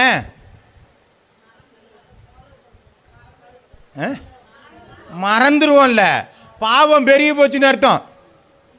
அவர் சொன்னது முதல்ல ஒன்று தான் சொன்னார், சாப்பிடாதேன்னு மட்டும்தான் சொன்னார். அதுக்கப்புறம் நம்ம மல்டிப்ளை ஆகிக்கிட்டே இருக்குது, அதிகப்படுத்திக்கிட்டே இருக்குது. அதனால இவன் எல்லாத்துக்கும் ஒன்று ஒன்று சொன்னால் இவன் மறந்துடுவான்னு சொல்லிட்டு எழுதியே கொடுத்துட்டாரு. புரியுதுங்களா? அவன் மறந்துடுவாங்கிறதுக்கு இல்லை, பாவம் பெருகிருச்சுனால எந்த சப்ஜெக்ட் எந்த என்ன சொல்கிறாங்க இபிக்கோ எதில் இருக்குது அதெல்லாம் தெரியல. இந்தியன் பீனல் கோட்லாம் எங்கே இருக்குதுன்னு தெரியுதுனால என்ன பண்ணுவான், ஆதியாகம் எங்கே இருக்குது, யாத்திராகம் எங்கே இருக்குதுன்னு என்ன செய்யலாங்க நிறையா கொடுத்து என்ன பண்ணார், ஞாபகப்படுத்துறதுக்காக ஒரு புத்தகத்தையே கையில் கொடுத்துட்டு போயிட்டார். ஏன் அப்பா இவ்வளோ பாவம் பண்ணிவிட்டீங்கப்பா, அதனால இவ்வளோ பெரிய புத்தகம் நமக்கு என்ன செய்ய வேண்டியிருக்கு. அதான் என் மேலே கொடுத்து அந்த வார்த்தையோடு பேசாமல் போயிருக்கும். இவ்வளோ பெரிய புத்தகம் நமக்கு என்ன பண்ணியிருக்காதுங்க, தேவையப்பட்டிருக்காது. சரி, இப்போ நம்ம என்ன பண்ணலான்னு சொன்னால், முதல்ல நமக்கு விடுதலை எங்கேருந்து வருகிறது இதெல்லாம் படித்தோம். வார்த்தையை படித்தோம், யார் பிதா குமாரன் புஸ்தகத்தை படித்தோம். பிதாவானவர் என்ன பண்ணுறாரு, வார்த்தை எப்படி விடுதலை கொடுக்கறது, குமாரன் எப்படி விடுதலை கொடுக்குறார், பரிசுத்தாவியன் எப்படியா நமக்கு உதவி செய்கிறாரெல்லாம் பார்த்துக்கிட்டு இருந்தோம்.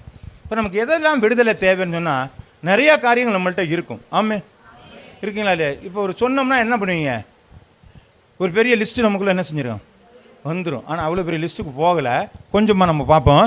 முதல்ல நமக்கு என்ன இருக்குன்னா, வியாதியிலிருந்து விடுதலை நமக்கு தேவை. நம்ம வாசிக்கலாம். யோவான் எழுதின புஸ்தகம் 5வது அதிகாரம் 14வது வசனத்தை வாசிங்க. அதற்கு பின்பு இயேசு அவனை தேவாலயத்திலே கண்டு, இதோ நீ சொஸ்தமானாய், அதிக கேடானது ஒன்றும் இன்னைக்கு வராதபடிக்கு. ஆமே. யாருங்க அவரு? எத்தனை வருஷமா இருந்தாரு? 38 வருஷமா. ஒருத்தர் எங்க இருக்கிறாரு? பெதஸ்தா குளத்தில் படுத்து கிடக்கிறாரு. அப்போ இப்போ என்ன சொல்லியிருக்கேன், அவனுக்கு பாவம் இருந்திருக்கு, படுத்தே கிடக்கிறான், உள்ள எழுப்புறதுக்கு ஆள் இல்லை. நான் ஏற்கனவே இந்த சூழ்நிலை உங்களுக்கு சொல்லியிருக்கிறேன். அந்த வசனத்துக்கு ஆரம்பத்தில் பார்த்தீங்கன்னா, அந்த வசனத்தை ஆரம்பத்தை படிங்க. பின்பு பண்டிகை ஒன்று வந்தது.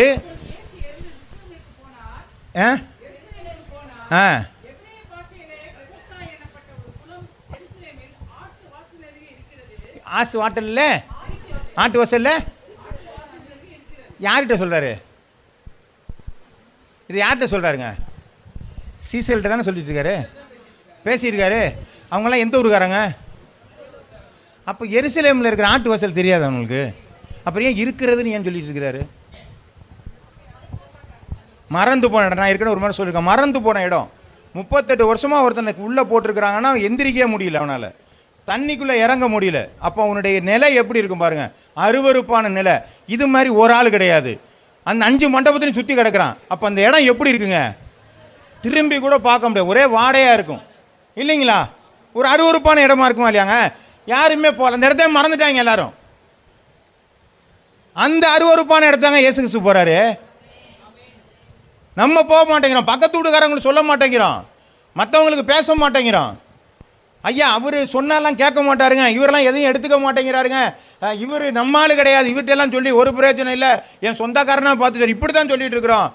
எல்லாரும் அருவருத்து பகுதியே மறந்து போன ஒரு இடத்துக்கு இயேசுநாதர் இங்கேருந்து போகிறாரு. ஏன்? அவனுடைய பாவத்திலிருந்து விடுதலை கொடுக்கப்பட வேண்டும். அவனை கூப்பிட்டு, எப்பா நீ என்னடா பண்ண போறான்னு கேட்டால் அவன் ஒரு கதை சொல்கிறான். என்ன சொல்கிறாங்க, எப்பயாவது ஒரு தேவதூதன்னு இதை வந்து கலப்பான், அப்போ வந்து என்னை முந்தி கொண்டு விடுறதுக்கு யாருமே இல்லையாங்கிறார். நீ என்ன கேட்டார் ஆண்டவர்? சுகமடைய வேணுமான்னு கேட்குறாரு. இவன் கதை சொல்லிட்டு உட்காந்துருக்கிறான். இவன்லாம் சரியாக வரமாட்டான்னு சொல்லி எந்திரிச்சு பாயை சுற்றிட்டு போப்பா முதலன்னு சொல்லி என்ன பண்ணாருங்க, சுகம் கொடுத்தார். புரியுதுங்களா? அவன் யாருன்னு தெரியாது. அதுக்கப்புறம் ஆலயத்தில் பார்க்குறான். இப்போ தான் சொல்கிறாரு, இனி உனக்கு ஒன்றும், இனி பாவம் செய்யாதே, உனக்கு ஒன்றும் வராதபடிக்கு பாவம் செய்யாத. அப்போ பாவம் செய்வோமானால், புரிஞ்சுக்கிட்டோமா? இப்போ இந்த வசனம் தெரியாமல் வியாதி வந்துட்டு நம்ம என்ன பண்ணுறோங்க, நல்ல டாக்டருக்காக போவோமா? முதல்ல வியாதி வந்தால் உட்காந்து ஜோம் பண்ணுங்க, ஆண்டவர் எதுக்கு எனக்கு முதல்ல வந்துச்சுன்னு சொல்லுங்கள் ஆண்டவரை. நீங்கள் அதுக்கப்புறம் டாக்டர்கிட்ட போங்க, அது பிரச்சனை இல்லை. முதல்ல சுத்திகரிச்சுட்டு அதுக்கப்புறம் போங்க. ஆமே. அப்போ இந்த வேத வசனம் அதான் சொல்லுது, அவன் பாவங்களை மன்னிக்கணும் அப்படிங்கிற ஒரு காரியத்தை சொல்லியிருக்கு. சரி, சோத்திரம் உண்டாவதாக. அடுத்த ஒரு காரியம், யோவான் எழுதின புஸ்தகம் 8வது அதிகாரம் 11வது வசனம். பாவத்தினாலே வியாதி வந்திருக்கு, பாவத்தினாலே வியாதி இருக்கிறது என்பது இந்த வேத வசனம் நமக்கு உணர்த்துகிறது. ஆகவே வியாதி நமக்கு நீங்க வேண்டுமானால் தேவனிடத்திலே நம்முடைய என்ன பண்ணுங்க, ஒப்புரவாக்கி நம்முடைய பாவத்திலிருந்து விடுதலை அடையும் பெற்றும் பொழுது ஆண்டவர் சொல்ல எகிப்திற்கு வரப்பண்ண ஒரு வியாதியும், ஆமாம் அப்படிலாம் சொல்லியிருக்காருல, நமக்கு ஒரு பெரிய விடுதலையை கொடுப்பாரா கொடுக்க மாட்டாருங்க? உங்கள் முன்னாடி நான் நிற்கிறேன்னு சொன்னால் எனக்கு அப்படி ஒரு அற்புதத்தை கொடுத்ததுனால தான் வந்து நிற்கிறேன். இல்லைன்னா இந்த இடத்துல வந்து நான் என்ன செஞ்சுருக்க மாட்டேன். ஏதோ என் வாழ்க்கை சரியான வேறு பாதையில் போயிருக்கும். கர்த்தருடைய நாமம் மகிமை உண்டாவதாக. வாசிங்க யோவான் எழுதின புஸ்தகம் 8வது அதிகாரம் 11வது வசனம். ம் ஆ ம் ம் ஆ இனி பாவம் செய்ய. விபச்சாரத்தில் கண்டுபிடிக்கப்பட்ட ஒரு பெண்ணை கொண்டு வந்து அங்கே விட்டும் பொழுது என்ன பண்ணுறாங்க? கல்லெறிஞ்சு கொல்லணும். ஆமேன், கல்லெறிஞ்சு கொல்லணும். அப்போ அவங்க என்ன சொல்கிறார்? ஆண்டவர் என்ன சொல்கிறாரு? எப்பா கல்லெறிஞ்சு கொள்ளணுமா? நியாயப்பிரமாணம் சொல்லியிருக்கா. ஆமாம், நியாயப்பிரமாணம் கல்லெறிஞ்சு கொள்ளணும். பாவியான ஒரு மனுஷியை யாரு கல்லெறிஞ்சு கொள்ளணும்? பாவம் இல்லாதான் கல்லெறிஞ்சு கொள்ளணும். நீ பாவம் இல்லைன்னா கல்லெறிஞ்சு கொள்ளுனாங்க. இப்போ என்ன பண்ணிட்டாங்க அவனுவா? ஏன்? எல்லாருக்குள்ளேயும் பாவம் இருக்குது. இப்போ ஆண்டவர் சொல்கிறாரு, அவன் எதாவது செய்ய, ஏன் ஒன்றும் எங்கே எல்லாம் ஒன்றும் பண்ணலையா? பாவம்னா ஒன்றும் பண்ணலை, போயிட்டாங்க. ஏன்? பாவியான மனுஷனே ஒன்றும் வேணான்னு சொல்லி போயிட்டாங்க பொழுது நான் கடவுள் உன்னை ஏதாவது பண்ணுவேனா? இல்லைங்களா? நான் உன்னை இனி பாவம் செய்யாது. ஆமே, நமக்கு ஆண்ட ஒரு சாய்ஸ் தர்றாருங்க. தவறு பண்ணும்போது சாய்ஸ் தர, மாற்றிக்கப்பா, உன்னுடைய பாவ காரியத்திலேருந்து மாறிக்க, இனிமே நீ பாவம் செய்யாத. நான் தப்பு பண்ணிட்டேன் ஆண்டவரை, இனி தப்பு பண்ணாத. ஆமே, அந்த சாய்ஸை கொடுக்குறார். அப்போது பாவம் என்கிறது நம்முடைய வாழ்க்கையில் விடுதலையாக வேண்டிய ஒரு காரியமாக இருக்கிறது. பாவத்தில் இருந்து ஆண்டவர் விடுதலை கொடுக்கிறார். மத்தேயு எழுதின புஸ்தகம் 10வது அதிகாரம் 42.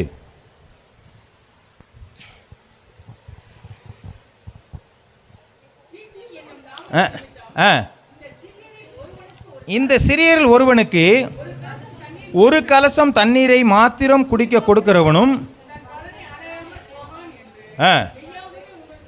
இப்போ நமக்கு இந்த தரித்திரத்தில் இருந்து விடுதலை அப்படின்னா என்னங்க? தரித்திரம் ஒன்றுமே இல்லாத போயிடுச்சு நமக்கு. அந்த தரித்திரத்தை எனக்கு விடுதலை அடையன்னா வேத வசனம் ஒரு ஐடியா கொடுக்குது. என்னங்க இருக்கு இதில்? என்ன போட்டிருக்கு? நீங்கள் ஊழியத்துக்குன்னு ஒரு கலசம் தண்ணியை கொடுத்தாலும் என்ன பண்ணுதுங்க? அதுக்கு உங்களுக்கு பலனை கிடைக்குது. இன்னும் நிறைய சொல்லலாம் இல்லைங்களா? ஏழைக்கு இறங்குறவன் கர்த்தருக்கே கடன் கொடுக்குறான், திரும்பி கொடுக்குறாருங்கிறது. நீங்கள் உங்கள் தசம பாகத்தை கொடுத்தீங்கன்னா வானத்தின் பலகனையை இறந்து கொல்லாமல் போக மட்டும் நிரப்ப மாட்டேனாங்கிறாரு.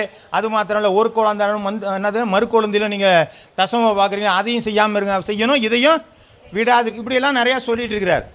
அப்போது என்னுடைய தரித்திரம், என்னுடைய வறட்சி மாற வேண்டும் என்று சொன்னால் கடவுளுக்கு கொடுத்து பாருங்கள். ஆமென். என் வறட்சி நீங்கும். அது ஏனென்று சொன்னால் ஒரு நாளும் ஆண்டவருக்கென்று ஒரு காரியத்தை செய்யும் பொழுது நம்ம வாழ்க்கையில் ஒரு நாளும் வறட்சியை கொடுக்குறார். எந்த அளவிலே நீங்கள் அழைப்பீர்களோ அதில் தான் திரும்ப அழைப்பார். புரியுதுங்களா? நான் 10 கொடுத்து, ஆமாம், நிறைய காரியங்கள் இருக்குது. இன்றைக்கி ஒரு ஃபேஸ்புக்கில் ஒரு காரியத்தை பார்த்தேன். ஒரு 2 பேர் பேசிக்கிட்டு இருக்கிறாங்க. ஒருத்தர் வந்து ரொம்ப சோகமாக உட்கார். என்னையான என் தொழிலில் நஷ்டங்க. அங்கே வாங்க. பார்த்தீங்களா? எத்தனை பேர் பார்க்கலன்னு தெரியல. இன்னொருத்தர் உட்காந்துருக்காரு. என்னப்பா நான் சரியாக படிக்க முடியல. அங்கே வாங்க. இப்படி ஒவ்வொருத்தர் பிரச்சனைக்கும் பார்த்தீங்கன்னா அந்த ஆள் போய் பக்கத்தில் பேசினேன், அங்கே வாங்க, அங்கே வாங்க, அங்கே வாங்கன்னு கூப்பிடுறாரு. ஏசுகிட்ட வாங்கன்னு கூப்பிடல, அங்கே வாங்க. ஆமே, நீ எங்கே போனாலும் கிடையாது, ஏசுகிட்ட போனால் மட்டும்தான் மாறும். இதெல்லாம் நிறைய அட்வர்டைஸ்மெண்ட்டெல்லாம் இருக்குது. இந்த மாதிரி அட்வர்டைஸ்மெண்ட்டெல்லாம் நமக்கு என்ன தெரியாங்க? தயவு செய்து வேண்டாம். ஆமே, அங்கே தான் மட்டும்தான் விடுதலை கொடுக்குறாருன்னு போட்டிருக்கு. புரியுதுங்களா? நான் இவ்வளோ தூரம் சொன்னதுக்கு, தரித்திரத்திலேருந்து விடுதலை கொடுக்கறதுக்கு நீங்கள் அங்கே வாங்கெல்லாம் போக வேண்டாம், ஏசுகிட்ட வாங்க, விடுதலை கொடுக்குறவராக இருக்கிறார். ஆமேன். கர்த்தருடைய நாமம் மகிமைப்படுவராக. தரித்திரந்து விடுதலை கொடுக்குறாந்தால் நீங்கள் எதிலே அளக்கிறீர்களோ ஆண்டவருக்கு அதிலே உங்களுக்கு அளக்கப்படும். சரி, அடுத்து கொலோசியர் எழுதின புஸ்தகம் 1வது அதிகாரம் 13வது வசனம். இருளின் அதிகாரத்தினின்று நம்மை விடுதலையாக்கி தமது அன்பின் குமாரனுடைய ராஜ்யத்திற்கு உட்படுத்தினராயிருக்கிற நம்மை அந்தகாரத்திலிருந்து ஆச்சரியமான ஒரு இடத்து வரவேற்ற புண்ணியங்களை அதெல்லாம் இருக்கட்டும். இங்கே என்ன சொல்லுது? இருளின் அதிகாரத்தினின்று நம்மை. அப்போ இருளின் அதிகாரம் நம்மள்கிட்ட இருக்குது. ஒரு வெறுமை காணுது. எதில் இருந்தாலும் ஒரு நிம்மதி இல்லை. புரியுதுங்களா? சிலவங்க என்னங்க, எனக்கு எங்கள் குடும்பத்தில் என்ன பண்ணுதுன்னே தெரியலங்க, என்னமோ மாதிரி இருக்கிறோங்க. இதுதான் அந்த அந்தகாரம். என்ன இருளான ஒரு வாழ்க்கை. ஒரு வெளிச்சத்தையே பார்க்கல, ஒரு மீட்பை பார்க்கல, எனக்கு இன்னுமே மாற்றமே இல்லையா? இதில் ஆண்டவர் என்ன செய்கிறாருங்க? நமக்கு விடுதலை கொடுக்கிறவராக இருக்கிறார். ரோமர் எழுதின புஸ்தகம் 7வது அதிகாரம் 6வது வசனம்.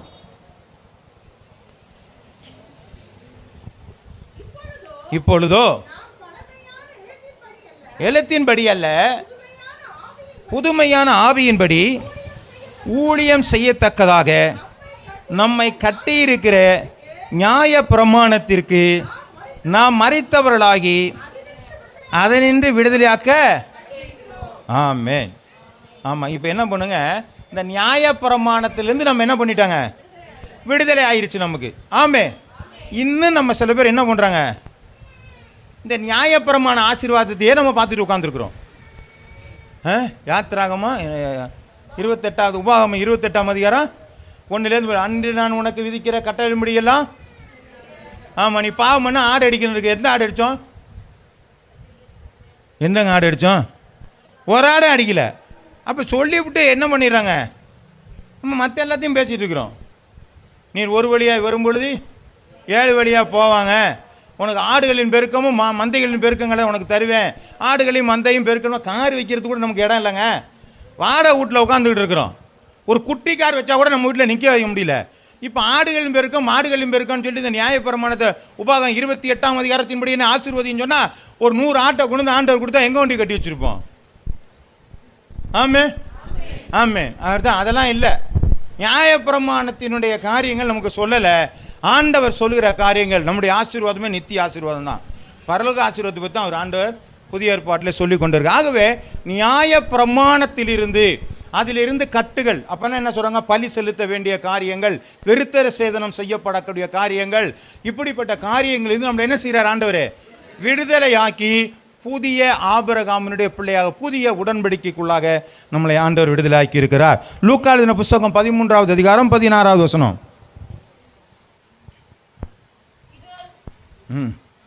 இதோ சாத்தான்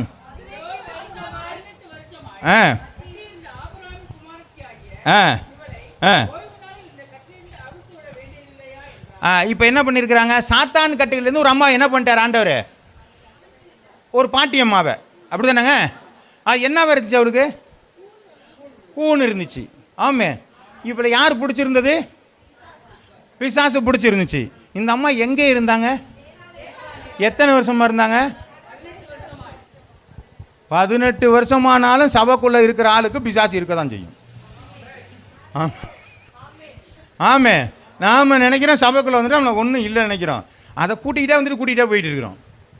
அப்படி தான் நம்ம கூனியாக இருக்குது, அந்த கூனோட போயிட்டு கூனியோட வந்துக்கிட்டு இருக்குது. ஆண்டவர் இயேசு கிறிஸ்து பார்த்து விடுதலை கொடுக்குறாரு. அப்போ வசனத்தை பார்த்தா தான் உங்கள் கூணு நிமிரும். எப்போ பார்த்தாலும் பூமியே பார்த்துட்டு இருக்காதீங்க. மேலே ஒரு ஆகாயம் இருக்குது, அதில் நமக்காக ஒரு ஸ்தலம் இருக்குது, அதுக்கு தான் போகணும். மேலே பார்த்துக்கிட்டு இருந்தால் நான் என்ன பண்ணியிருக்கோம், நமக்கு விடுதலை கிடைக்கும். அந்த கூனி மாதிரி இருக்க வேண்டாம். ஆண்டவர் நமக்கு என்ன பண்ணுறாரு, அந்த கூனிலேருந்து, ஆமாம், அந்த சாத்தான் கிட்டேருந்து விடுதலை கொடுத்துட்டாரு. இனிமேல் நீங்கள் குனிந்தவர்களாக அல்ல, நிமிர்ந்தால் அவர்கள் அவரை நோக்கி பார்த்தார்கள், முகங்கள் பிரகாசம் அடைந்தது. ஆமாம். இன்றைக்கி இன்னும் உலகம் இருக்குதா, அது இருக்கா, பொருள் இருக்கா, நகை இருக்கா, நட்டு இருக்கா, அதெல்லாம் பார்த்துக்கிட்டே இருந்தீங்கன்னா மேலே இருக்கிறத விட்டுருவோம், கூனியாகவே போயிட்டு கூனியாகவே வந்துகிட்டு இருப்போம். சோத்திரம். அதிலிருந்து ஆண்டவர் விடுதலை கொடுக்கிறார். யோவான் 5ஆம் அதிகாரம் 24வது வசனம். முக்கியமான ஒரு காரியம். என் வசனத்தை கேட்டு என்னை அனுப்புகிற விசுவாசிக்கிறவனுக்கு, அப்போ என்ன சொல்ற, என் வசனத்தை கேட்டு என்னை அனுப்பினவரை விசுவாசிக்கிறவனுக்கு நித்திய ஜீவன் உண்டு, அவன் ஆக்கினை தீர்ப்பு படாமல் மரணத்தை விட்டு நீக்கி ஜீவனுக்குட்பட்டு இருக்கிறான் என்று மெய்யாகவே உங்களுக்கு சொல்கிறேன். வசனத்தை கேட்டு வந்தீங்கன்னா ஆத்தும மீட்பு உண்டு.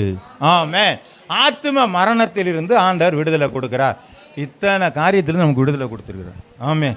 இது கொஞ்சம் நீங்கள் வீட்டில் போய் தியானிச்சா இன்னும் நிறையா வரும். ஆமென்.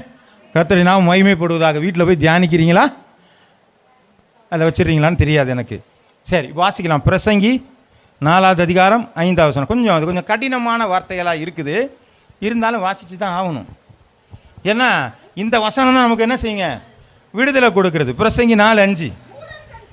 மூடன் தன் கைகளை கட்டி கொண்டு தன் சதையை செய்யணும். மூடனா என்ன பண்ணுவாங்க, அறிவு கட்டவன் இந்த கண்ணை மூடிட்டு என்ன பண்ணுறான்?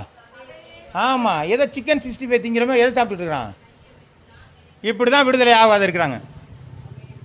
வசனத்தையும் கொடுத்துட்டு இந்த வசனத்தை வாசிக்காம திரும்ப பாவத்தில் நிற்கிறோம். என்ன பண்ணுறாங்க? முட்டாளாக இருந்துக்கிட்டு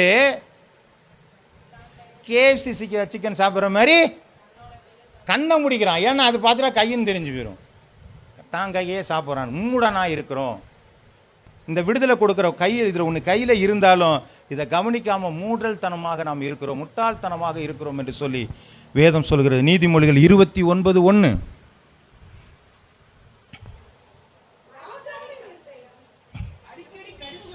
அடிக்கடி கடிந்து கொள்ளப்பட்டும் தன் பிடரியை கடினப்படுத்துகிறவன் சகாயமின்றி சடுதில் நாசமாவான். அடிக்கடி வசனத்தை கேட்டு கேட்டு கேட்டு கேட்டு கேட்டு கேட்டு என்னங்க போட்டிருக்கு? கொஞ்சம் கூட கீழ்ப்படியாமல் இருந்துட்டா என்ன போட்டிருங்க? இன்னொரு வசனம் முன்னாடி ஒன்று இருக்கு, வார்த்தை இடையில ஒரு வார்த்தையை விட்டுட்டே பேசுறேன். சகாயமே இருக்காது. சகாயமின்றி சடுதியில் நாசமாவான். நிறைய வாட்டி சொல்லி சொல்லி சொல்லி சொல்லி பார்த்து நான் அப்படித்தான் அப்படின்னீங்கன்னா முடிஞ்சு போச்சு கதைன்னு அர்த்தம். ஆமே, விடுதலை பெறாந்தா விடுதலை விட்டுருங்க. வசனத்துக்கு வந்துட்டீங்களா எல்லாத்துலேயும் உங்களுக்கு விடுதலை, ஆசீர்வாதம் எல்லாம் கிடைக்குது.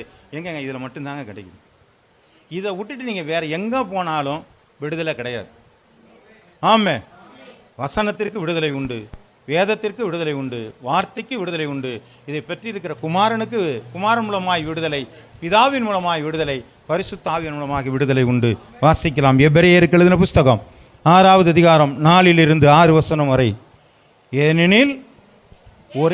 ஏனெனில் ஒரு தரம் பிரகாசிக்கப்பட்டும் பரம ஈவை ருசி பார்த்தும் பரிசுத்த ஆவியை பெற்றும் தேவனுடைய நல்வார்த்தையும் இனிவரும் உலகத்தின் பலன்களை ருசி பார்த்தும் மறுதலித்து போனவர்கள் தேவனுடைய குமாரனை தாங்களே மறுபடியும் எத்தனை வாட்டி கேட்டும் நீங்கள் கீழ்ப்படியாமல் போனீங்கன்னா நீங்கள் என்ன பண்ணுறீங்க? ஒரு வாட்டியே கஷ்டப்பட்டுட்டாரு, திரும்ப கொண்டு போய் என்ன பண்ணுறாங்க? யாரு? இந்த கீழ்ப்படியதால் கொண்டு திரும்ப சிலுவையில் அடிக்குது. ஆமே ஆமே. அறைந்து அவமானப்படுத்துகிறபடியால் மனம் திரும்புவதற்கு ஏதுவாக அவர்கள் மறுபடியும் புதுப்பிக்கிறது கூடாத காரியம். ஆமே. இப்போ இந்த 3 வசனம் சொன்னதை நம்ம பார்க்குறோம். இதெல்லாம் சொல்லி பார்க்கும்போது எல்லாமே கஷ்டமாக தான் தெரிஞ்சிச்சு. ஈஸியான ஒரே ஒரு காரியம், இந்த வேதத்திற்கு வந்துருங்க, வேதம் உங்களை விடுதலையாக்கும். நீங்கள் இந்த சத்தியத்தை நீங்கள் அறிவீர்களானால் சத்தியம் உங்களை விடுதலையாக்கும், எல்லா வகையிலும் உங்களுக்கு விடுதலையாக்கும். உங்கள்கிட்ட இருக்கிற பாவங்கள், சாபங்கள், அந்தகாரங்கள், வியாதிகள் எல்லாத்துலேயும் அது விடுதலை கொடுக்கும். யார் கொடுக்குறானா? அவர் குமாரனாக இருந்து விடுதலை கொடுக்கிறார், பிதாவாக இருந்து விடுதலை கொடுக்கிறார், பரிசுத்த ஆவியானவராக இருந்து விடுதலை கொடுக்கிறார். அதை விடுதலை பெறதுக்கு நாம் சம்மதிக்கலைன்னு சொன்னால் அது நமக்கு சாபமாய் வருகிறது. ஆமே. கர்த்தருடைய நாமம் மகிமைப்படுவதாக. நாம் தலைகளை சாத்தி ஜெபிப்போம்.